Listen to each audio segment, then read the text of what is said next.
ممالك اليمن القديم.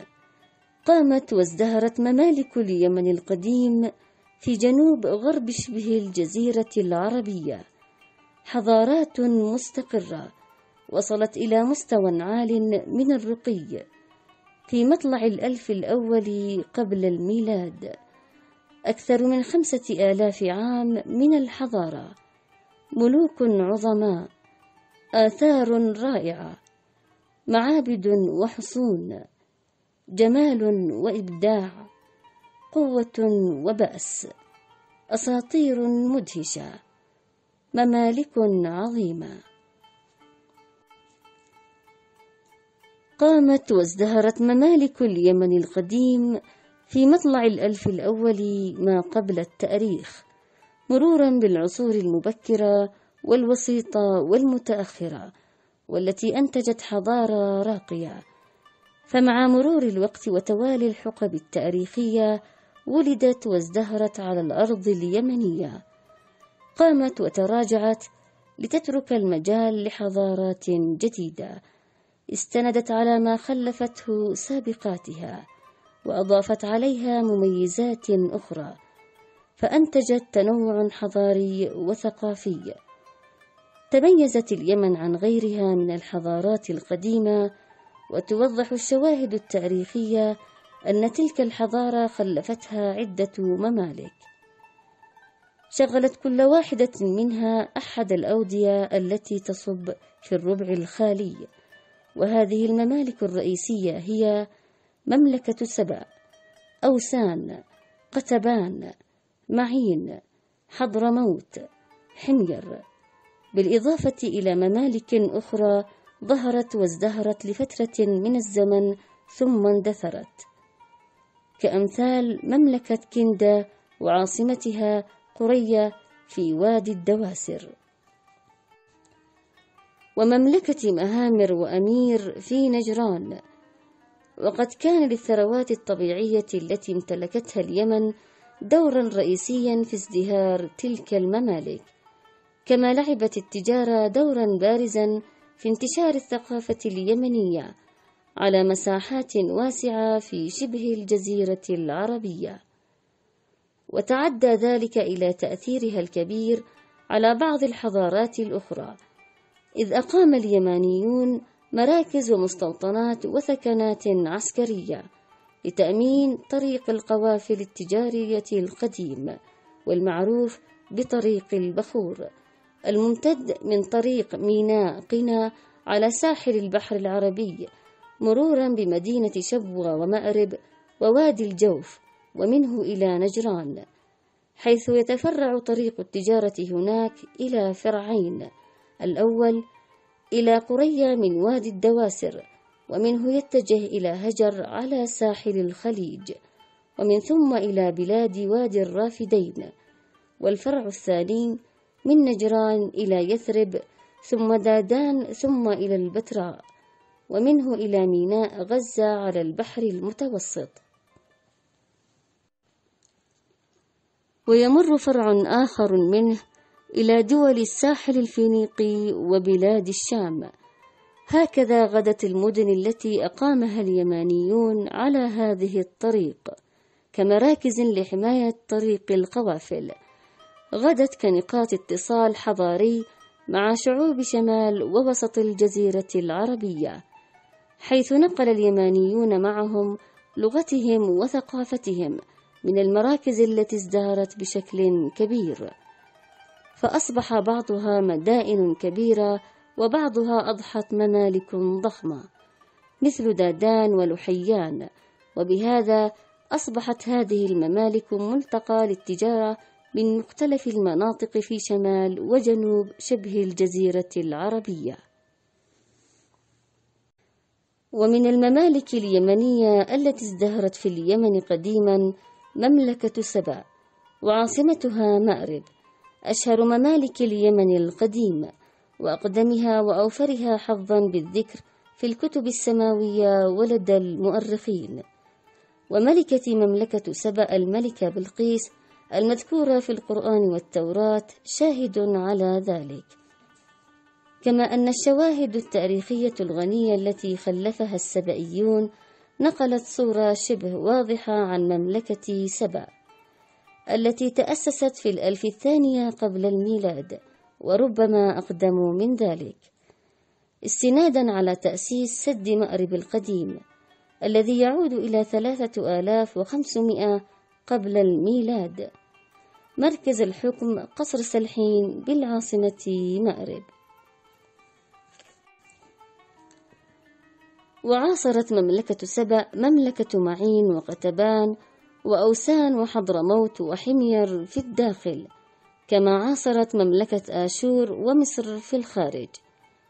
يعتبر المكرب سمح علي من أقدم الحكام السبئيين المذكورين في الخطوط المسندية التي تذكر عددا كبيرا من حكامها القدماء، ومنهم يثع آمر وتر، ويكرب ملك الأول، سمح علي وتر، كرب إيل وتر، دمار علي ذرح. أما ملوك الفترة الثانية لمملكة سبأ فهم دمار علي بين، عمدان بن يهقبض، سعد شمس أسرع، رب شمس نمران، إيل شرح يحضب، وآخرهم نشأ كرب يهمأن الذي كان يحكم في العام 267 ميلادية، ومنه انتقل الحكم إلى الحميريين. ولقد اشتهر السبئيون بالأعمال الإنشائية الكبيرة مثل منشآت الري كالسدود والقنوات والسواقي وأحواض تجميع المياه، وإنشاء المدن الكبيرة والمعابد العظيمة، ويعتبر سد مأرب العظيم أكبر شاهد على ذلك. مملكة حمير، وكان قصر ريدان مركزها للحكم بالعاصمة ظفار، والتي تأسست تقريبا عام 210 قبل الميلاد، وكان اندثارها عام 530 ميلادية. وعاصرت مملكة سبأ وقتبان وحضرموت هذا، وتعتبر مملكة حمير امتدادا لمملكة سبأ، فالملوك الحميريين أقاموا دولتهم بشكل فعلي عقب زوال حكم المملكة السبئية التقليدية، وكل ما اشتهر به السبئيون اشتهر به الحميريون. ومن أشهر الملوك الحميريين الملك ياسر يهصدق، وهو أول ملك حميري مذكور بالنقوش المسندية، وكذلك ذمار علي يهبر، وشمر يهرعش ملك كرب يهأمن، ذا آمر أيمن، أبو كرب أسعد، معدي كرب ينعم، ويوسف آسار يثأر الملقب بذي نواس، وآخرهم السميفع أشوع الذي حكم تقريبا ما بين 525 ميلادية. مملكة معين، وقامت في 1000 الأول قبل الميلاد، واندثرت عام 150 قبل الميلاد، وكانت عاصمتها قرناو. عاصرت مملكة سبأ وقتبان وأوسان وحضرموت التي كانت تربطها بمعين علاقات متميزة وقوية.